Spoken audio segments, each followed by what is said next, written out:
Good morning, students. Now, today I want to discuss the cyclic process. In the last class, I have done up to the work done and its graphical representation also. I told you that work done by a system, in that what happens in a system, thermodynamic system is there, then that work done, that is P into dV, we have seen, and that is represented graphically by the area under the expansion or compression curve, okay, and PV curve, PV indicator diagram. We have seen PV indicator diagram that you might be remembering.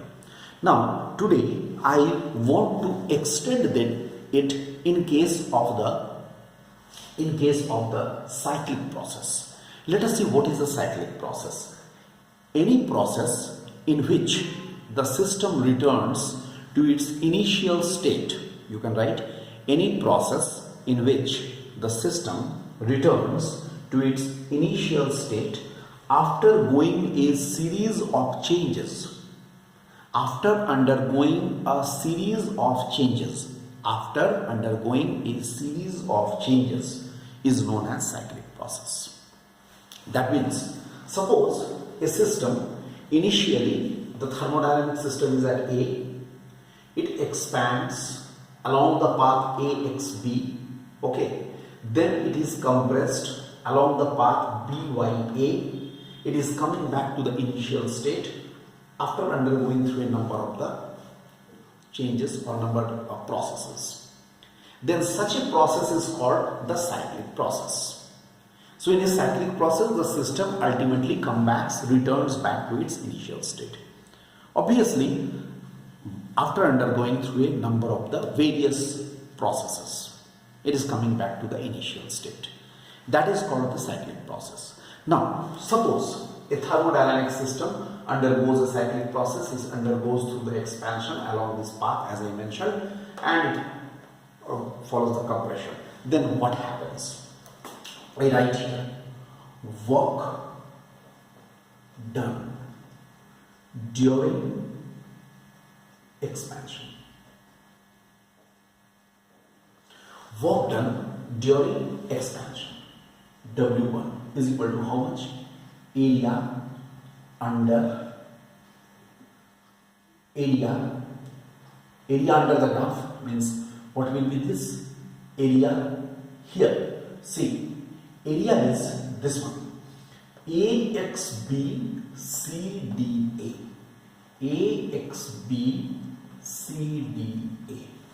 Look, area under the graph.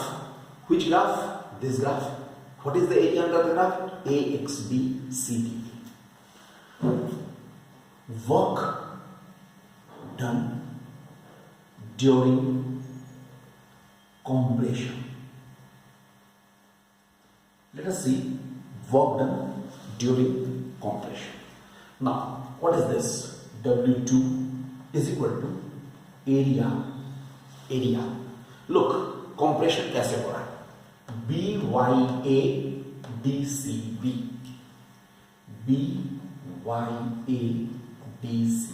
Check it. BYA, okay, DCB. Area under the compression curve. That is this. Now, one work done will be positive, another will be negative. Why? I just tell you. Here, I just write.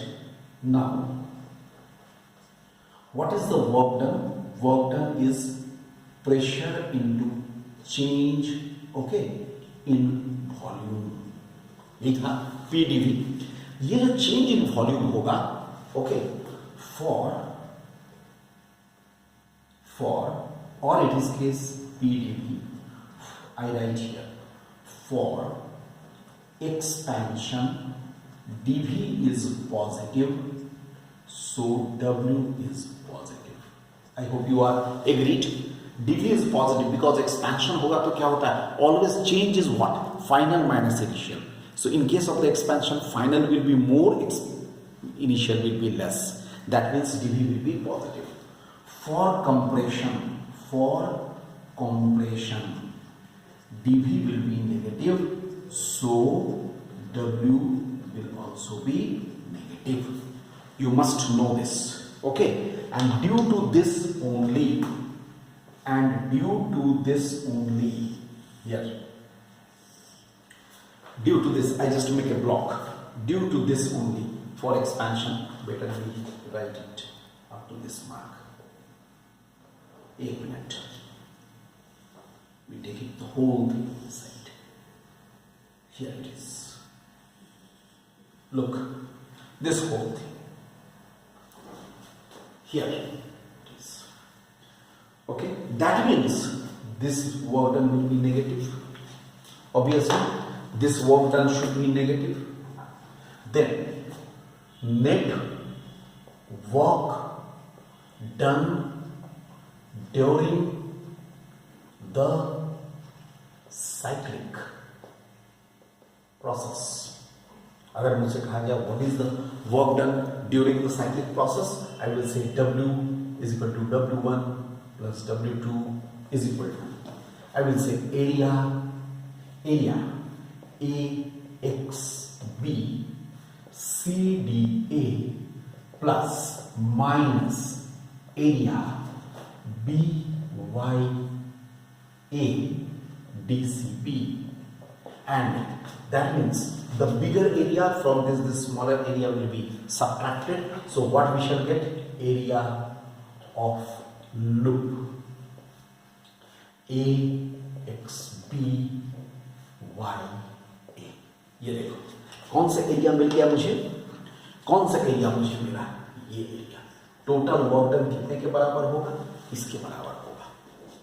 देखो, look at this.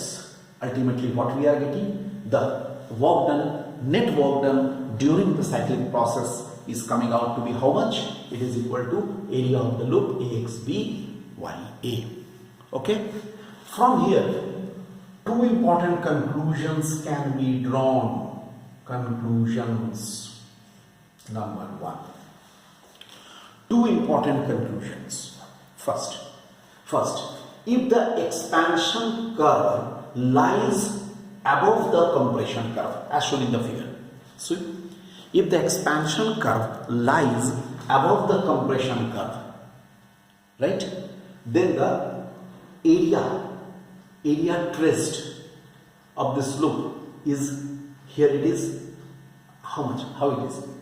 Clockwise. It's clockwise. Area is traced clockwise. In that case, the net work done is positive. I repeat, if the expansion curve lies above the compression curve, or the area traced, which is there of the loop, it is traced here in the clockwise direction, then the total work done is positive. What is the meaning of the total work done is positive? Total work done positive का मतलब हुआ work is done by the system.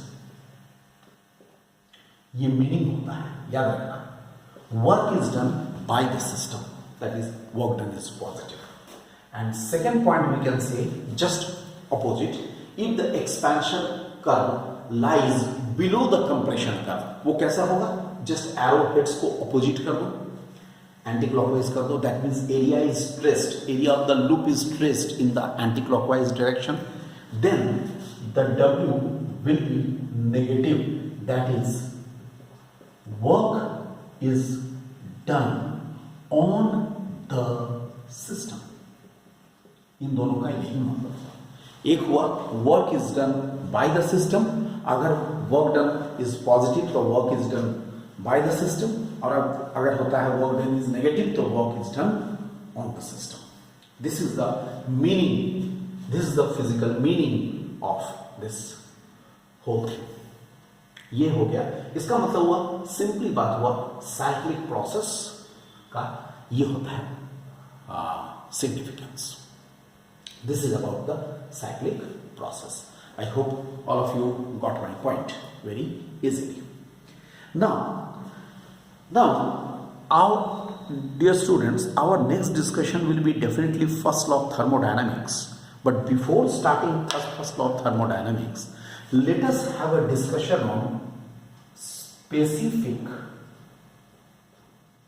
heat capacity of gases. Let us have a discussion on specific capacity of gases. Unlike solids and liquids, in this context I just want to tell you, unlike solids and liquids, okay, the gases do not have only one specific capacity, but it has the two specific capacities. So gases have two specific capacities. Why it has two specific capacities? Why gases have two specific capacities?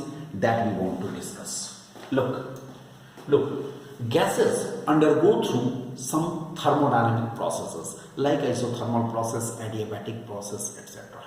Okay, so I write here our formula delta Q is equal to M into C into delta T.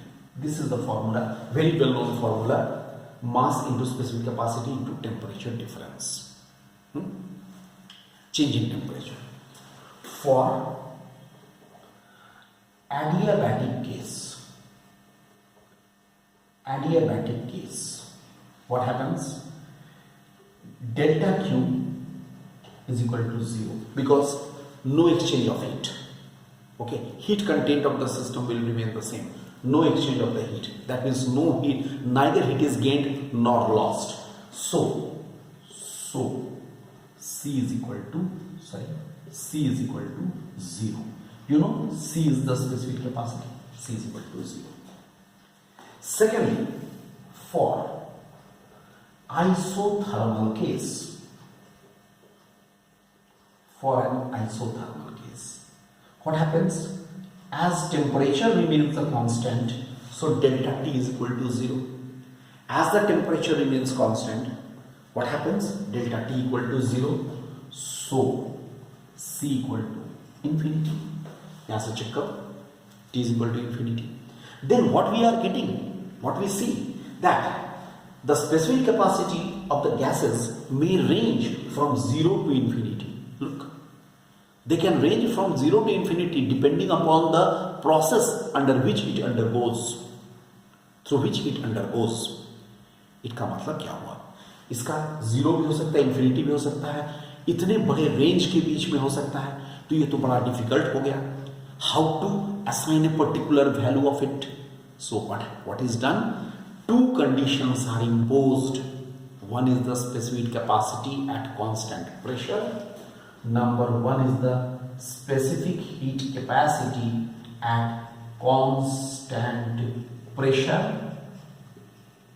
And number two, specific heat capacity at constant volume. Subject. One is called CP, another is called CV. As one is called CP, another is called CV. So what we have seen, that it is very difficult to assign any value of it because it ranges within a very large range from 0 to infinity. This is why its two conditions have been imposed. One is specific capacity is taken at the constant pressure, another is taken at the constant volume. And obviously you can define it very easily. You can say what is specific capacity at a constant pressure. You can define just like the specific capacity of the solid and liquid. Specific capacity of a gas at constant pressure is the amount of the heat gained or lost by unit mass of the substance, of unit mass of the gas, if its temperature rises or falls by unity. If its temperature rises or falls by unity. Okay, at constant pressure. Last में एक clause लगाना होगा, at constant pressure. Similarly, specific capacity at constant volume. What is this? It is the amount of the heat gained or lost by unit mass of a substance or a gas.